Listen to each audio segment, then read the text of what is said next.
Hey, football fans, this is Gary Greene, longtime Las Vegas sports handicapper and professional sports bettor for the past 35 years here in Las Vegas. And this is our weekly segment of NFL completely dead teams. Teams to completely avoid betting. There's no value no matter what the line is. They're going to all start to get a lot of points going forward, but you don't even want to look at it. The points they get, extra value is not there. These are dead teams, and you want to stay far, far away from betting dead teams. You have to try to take advantage of the teams that are live, that are hot, not taking advantage of trying to take advantage of teams that don't have anything to play for. And these teams going forward don't have anything to play for. Chicago, Dallas, Las Vegas Raiders, New York Giants, and really the New York Jets as well. None of these teams, yes, they'll pull off a good game because the NFL is so crazy and you catch teams in the right spot, flat spots, travel problems, what have you. Things happen in the league. It's a long season and injuries can happen, and you might catch a break and you catch a team at the right time when a couple of their key players that they really count on don't play. But the quarterback troubles are way worse than most people imagined. You know, you can say it's a rookie in Caleb Williams, but Caleb Williams has been horrific.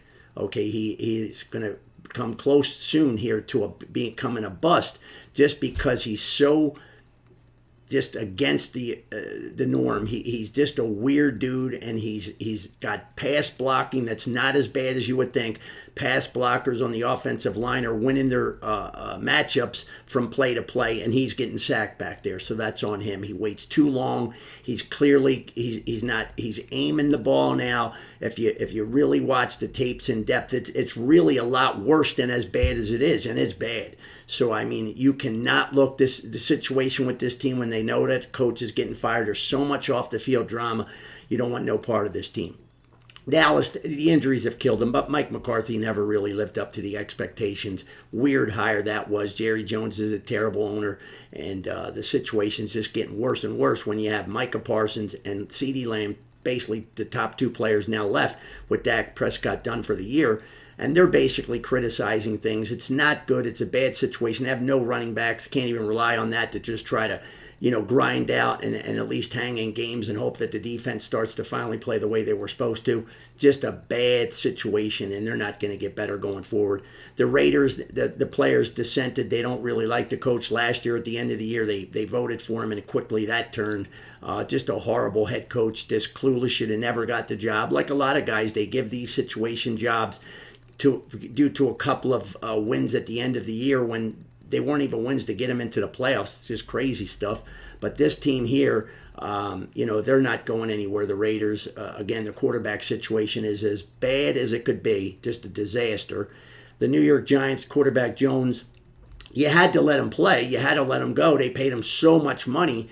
But that's the end of the line here. The leash is gone now. I don't even see any reason for them to keep playing him. The head coach is gone. I mean, he's had a terrible couple of years. He's made some really, really bad mistakes. He's just a big sideline complainer. That's all he is. He's not an adjustment guy at halftime. He makes no adjustments. He doesn't even come into the game prepared. A lot of head coaches have, that are the play caller, have the first 20 plays scripted out. It's a team that gets shut out every first half. What the hell do you do to get your team ready? You should at least be able to get a touchdown on the board in your first couple drives. You practice those plays over and over and over and over. That's the sign of a terrible coach. The Jets, again, what the hell happened to the defense? As bad as it's been for Aaron Rodgers in the offense, the defense, Sauce Gardner, can anybody find him? My milk carton has this picture on it. I feel bad. Somebody find this guy. This defense is not playing up to expectations, but this is what happens when you start to lose. You just don't bring it. You don't bring the juice, and the NFL is a tough league, man. You got to bring the juice every single week. It's gone from bad to worse now, and this team has not even come close to living up to the hype that was expected with Aaron Rodgers. I don't think it's all because he got old. I just think there's a lot of other circumstances, and the fact is that they fired a head coach. They tried to scapegoat that guy out and think that all of a sudden they were bringing Devontae Adams and things would change. It's gotten worse, and it's not going to get better going. The fans are ruthless there. The town is ruthless. Hard towns to win at to begin with, and if you're piling on, it's just going to get harder and harder. And Aaron Rodgers is in another world. He's just happy to do his TV shows and appearances on McAfee. It's really a shame. at this point, I just hope he hangs it up at the end of the year. I'm tired of all that nonsense, and we got to watch this team still like on 3 more primetime games the rest of the year unless they pull the plug on them. The one team that 2 weeks ago I had a totally different thought process, the Indianapolis Colts. I thought when they switched to Flacco, he would be able to ignite the team, make better decisions. He brought the Browns back last year and got him into a playoff berth off the couch. Here he'd been with this Colts offense all year. But it's really, really way worse than even when I watch the tape, it's unimaginable the mistakes even he's making. And he's not even reading the defenses correctly. He's misreading and throwing bad interceptions, turnovers. It's just killing this team, especially early, and they're fighting from behind all the time. And now you have this situation where should they just bring Richardson back? I say yes. At this point the season, I don't see this as being a playoff team.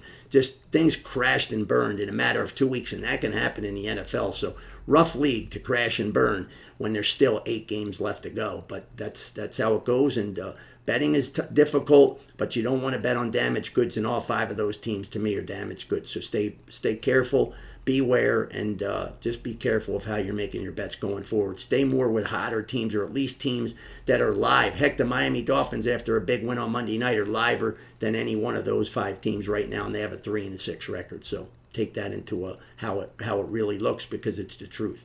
So hopefully you enjoyed this video, and this has been Gary Greene's Gary Wins Videos. Gary Greene Wint at gmail.com is my email.